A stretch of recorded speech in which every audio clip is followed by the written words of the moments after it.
everyone depends on tax dollars. We'd all just rather someone else foot the bill. So who should pay the most for our roads and our schools and our bridges? Well, New York Congresswoman Alexandria Ocasio-Cortez points the finger at the filthy rich. Well, Denver 7's Jennifer Kowaleski goes 360 on taxing the richest of the rich.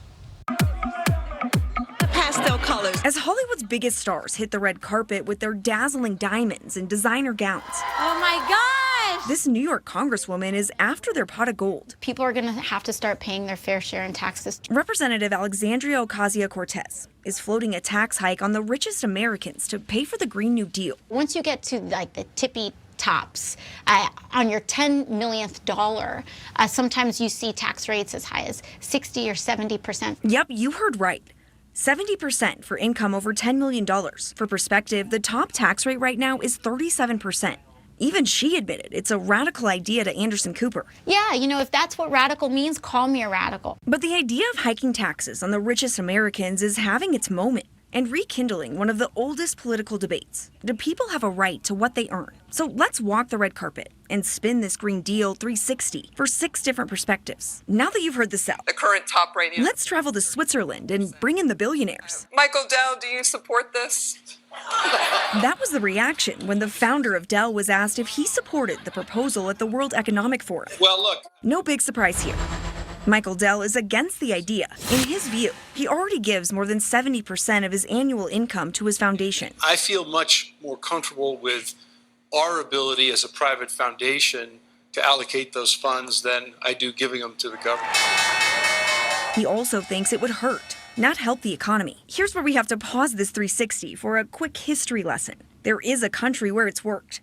Right here in the U.S. We had 70% tax rates in my lifetime in the 1960s and 70s. It was lowered to 50% by Reagan. Jack Strauss is the chair of applied economics at the University of Denver. Another problem he has with Dell's argument. A myth to assume first that taxing the rich will hurt growth. In fact, he says history shows higher taxes have led to boom years. In the 1960s and 50s, we had much higher taxes, and our growth rates were higher. Let's now roll out points of views from 2 middle-class Coloradans.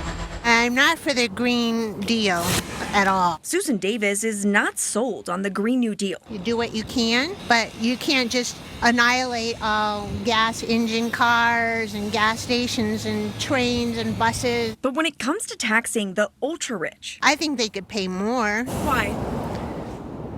I'll never be a millionaire. And I get taxed pretty high anyway. I'm not in that category, so I would probably be for it. Chris McKinnon shares a similar view.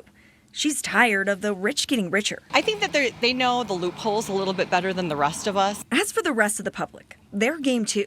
This recent poll found 76% agree the wealthiest should pay more in taxes. Before you go making up your mind, it's the regulations. Let's go to John Caldera, the outspoken libertarian. It is a rehash of socialism with a wonderful new tagline, which is, we're going to do it for the planet. Caldera says it's not for the planet. It's just the latest attempt to redistribute wealth. He also points out rich guys put their money to work, which is more productive than it going to the government. That is, they invest it. They put it into businesses. Maybe they even put it into yachts, but those yachts still need to be built by somebody. The economy was strong. Which brings us back to Strauss. He says we have to do something to put a dent in our government's debt. For those of you keeping count, we hit $22 trillion last week. Social Security and Medicare are going to run out. We have to do something to fix that. He thinks a higher tax on the rich is needed, but says AOC's plan gets it wrong. You cannot raise that much money. You need to raise it on incomes less than $10 million. Jennifer Kowaleski, Denver 7.